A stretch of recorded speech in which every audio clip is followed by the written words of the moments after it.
itu yang kita guna untuk bayar dividen. So apa yang berlaku kalau dana ini digunakan untuk support ringgit, kita jual yang kat overseas tu, kita punya pelaburan dekat overseas tu kurang, lepas tu kita beli ringgit, lepas tu ringgit jatuh balik, apa yang kita puluh-puluh bilion itu kita guna gone. Lepas tu kita punya pelaburan yang kita beli dulu kat overseas dah kurang, sekarang ni nak jana macam mana nak bayar dividen kita nak maintain 55%. So sebab itu saya cakap jangan guna dana KWSP ni untuk main-main dengan forex ini, untuk beli ringgit lah, apa benda lah, inilah yang KWSP guna ni. Dia kod Setiausaha Politik Menteri Kewangan. Nombor satu, isu ini adalah isu dasar kewangan. Apa hal pula Setiausaha Politik pula nak jawab? Betul tak? Setiausaha Politik ni, saya dulu dalam kerajaan, saya dulu pernah kerja dengan Tun Najib. Saya tahulah dia patut jawab isu-isu politik.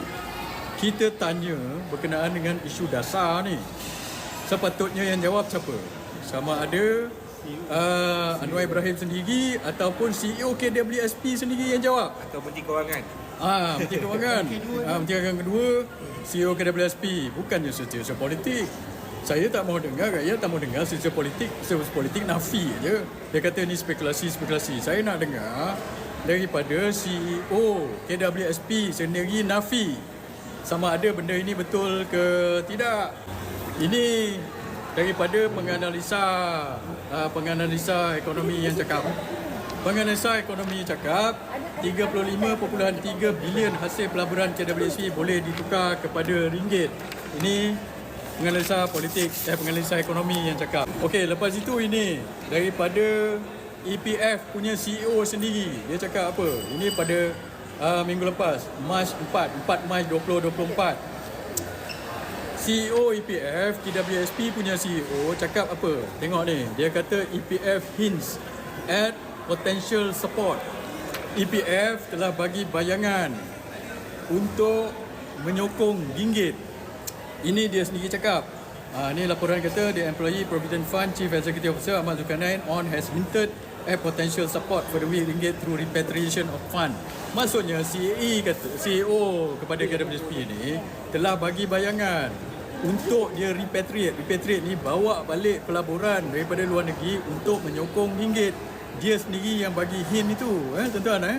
So sebab itu saya tanya betul ke tidak, sebab dia yang bagi hint, bukan cerita ini kita buat-buat ini. Lepas tu apa dia tulis kat sini? On the ringgit performance, Ahmad Zulkarnain said the retirement fund is in sync with Bank Negara Malaysia's stance on the valuation of the ringgit. We agree that the ringgit is undervalued. It means purchasing more asset in ringgit. Dia kata maksudnya dia setuju dengan Gabungan Bank Negara, ringgit dia tu terkurang nilai, lepas itu dia nak beli lagi aset dalam ringgit. So macam mana dia nak beli aset dalam ringgit ini? Dia kata apa ni? Dia kata lagi. Okey, lepas itu dia kata dia nak beli ringgit ni dan kemungkinan, lepas tu dia kata Ahmad Zulkarnain stop short of disclosing detail. Tapi dia tak cakap detail. Dia kata I'm not able to tell you the term of note. Dia tak boleh bagi tahu secara detail apa terma-terma dia. Dia kata because that is confidential information. Sebabnya itu adalah maklumat sulit. CEO KWSP cakap. Dia tak cakap tak betul sebab wartawan dah tanya dia dah. Wartawan dah tanya KWSP, adakah betul KWSP ni dah jual aset dekat luar untuk beli ringgit?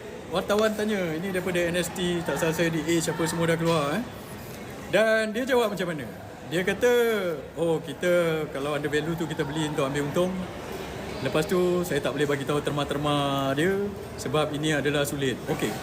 Kalau kata benda ini tak betul, katakan awak lah siapa ni, Tok Ayah Syam 847 Alsina Enterprise Okey, kata awak jadi CEO KWSP, benda ni tak betul. Wartawan tanya, awak jawab apa? Adakah awak jawab, ini kita tak boleh disclose sebab terma-terma tak betul, ataupun awak cakap benda ni tak betul, mana ada saya buat macam tu? Awak jawab macam mana?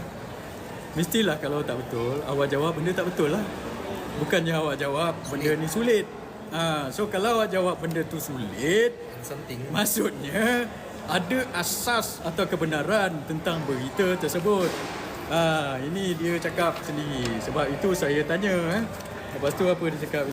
Lepas itu saya tengok Cyber Tribunal, bukan Cyber Trooper lah. Saya ingat penyokong-penyokong kerajaan ala-ala ekonomis yang menyokong Anwar Ibrahim ni saya dapat feedback jugalah daripada kawan-kawan saya bagi tahu bila saya buat video berkenaan dengan KWSP ni, video dia dah pergi berapa, 1.3 juta 1.3 juta. Saya baik dia tak ban kan benda tu So dia nak counter lah. Saya rasa mereka dah koyak, dah berapa banyak video saya dia dah koyak ni.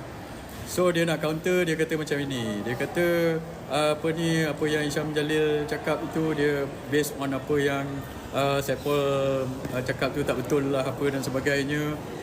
Dan lepas itu ada seorang pula cakap nak backing kerajaan. Dia kata ada berpuluh-puluh bilion ni daripada luar negeri yang kita melabur dekat luar negeri.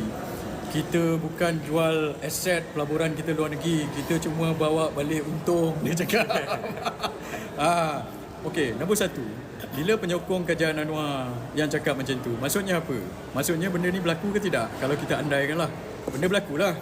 Dia nak cover balik lah, dia nak backing. Dia kata benda berlaku tapi kita bawa balik untung, dia kata. Berapakah pelaburan KWSP di luar negeri? KWSP ada 1 trilion jumlah dana dia, 1.1 trilion, 1 trilion tak salah saya. Dan 38% daripada dana KWSP ini adalah dana yang dilaburkan di luar negeri. 38%, 62% adalah dana di dalam negeri. Now 38% ni adalah lebih kurang 400 bilion macam itu. So, bila katakan awak melabur 400 bilion, katakan 400 bilion ni mendatangkan pulangan 10% ataupun 40 bilion.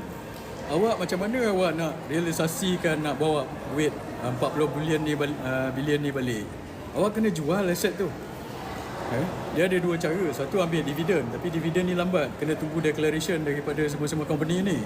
Yang paling senang adalah kita kena jual saham-saham itu. Dia beli equity, dia beli fixed income. So bila dia jual, dia ambil untung dekat situ. So bila dia jual aset-aset kita di luar negeri ni, benda itu yang dibawa balik dan dia beli ringgit itu. So maksudnya dia bukan boleh jual keuntungan tu saja, tak boleh. Katakan 400 bilion, dia nak jual keuntungan saja 10%. Tapi bila dia jual 10% of the equity itu, maka jumlah saham yang kita pegang pun dah berkurang 10%. Awak nak beli balik tak boleh, dah mahal. So jumlah pelaburan kita di luar negeri dah berkurang sebab dia jual, bukannya boleh jual keuntungan yang mark to market pada equity itu saja, tak boleh. Awak kena jual financial asset itu sendiri. Ini yang menjadi masalah. Bila dia jual benda itu, dia bawa balik itu, lepas itu dia beli sendiri ringgit. Dan ada pula orang kata penyokong kerajaan punya penganalisis ekonomi, dia kata apa? Dia kata takkanlah KWSP beli ringgit ni, ini bukan kerja KWSP.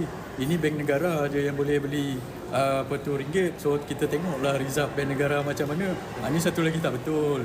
Siapa-siapa pun boleh beli ringgit. Bukan bank negara aja boleh beli ringgit. Saya pun boleh beli ringgit. Mana-mana orang pun boleh beli ringgit di luar negeri. Awak pergi post office untuk beli ringgit.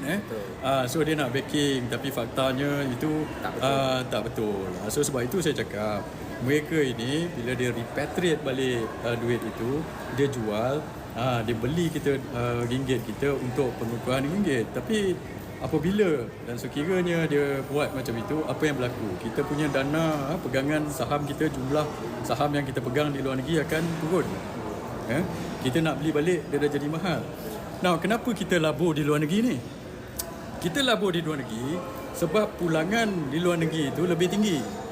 KWSP kita nak maintain daripada dulu 5% lebih untuk bayar dividen kepada rakyat kita. Tapi beberapa tahun yang lepas, KWSP buat keputusan untuk tambah pelaburan di luar negeri sebab pulangan di luar negeri ni lebih banyak. Sebab pulangan equity market dan sebagainya dalam negeri ni dah kurang. Sebab ekonomi kita growing itu tak boleh nak keep up dengan target dividen KWSP itu. So sebab itu kita nampak 38% pelaburan KWSP di luar negeri ini menjana 53% ke tak salah saya. 53% daripada pendapatan keseluruhan KWSP. So dia ada 38% pegangan tapi menjana lebih daripada 50% daripada keuntungan. compare dengan 60 lebih persen pegangan yang dilaburkan dalam negeri yang hanya menjana kurang daripada 5%. So maksudnya pelaburan kita di luar negeri ni dapat jana lebih banyak.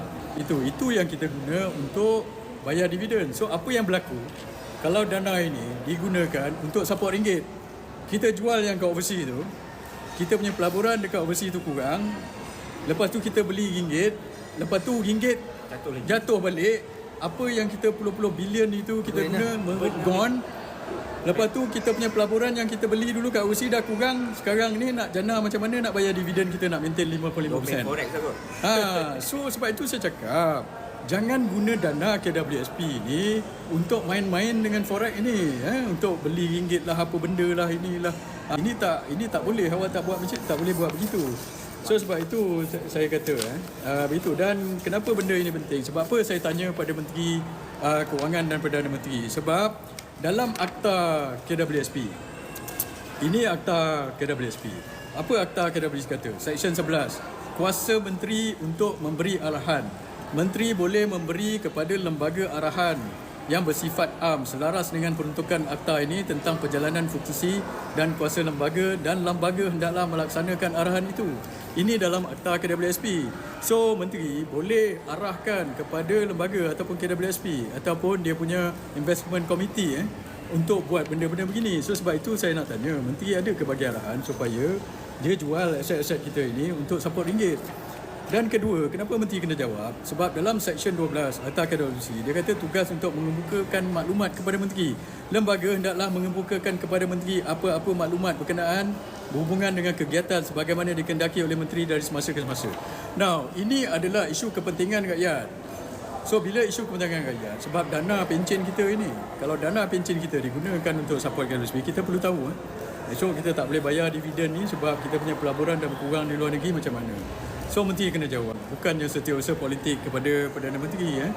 Ini yang sebenarnya ini. Ada seorang penganalisa ekonomi Anwar Ibrahim, nama dia siapa dia? Rafizi punya orang Rafizi ni tak berani berdebat dengan saya, dia hantar budak dia pula, saya tak tahulah so dia kata Isyam Jalil tak boleh komen, ahli politik, dia kata saya ahli politik, tak boleh komen pasal monetary policy, cuma komen pasal fiscal policy. Saya tak tahu budak ni dia belajar ekonomi kat mana. Fiscal policy dengan monetary policy itu adalah dasar kewangan awam yang melibatkan kepentingan awam. Bila dasar kepentingan awam, maka rakyat berhak untuk bertanya. Siapa yang wakil kepada kepentingan rakyat ni? Ahli politik lah.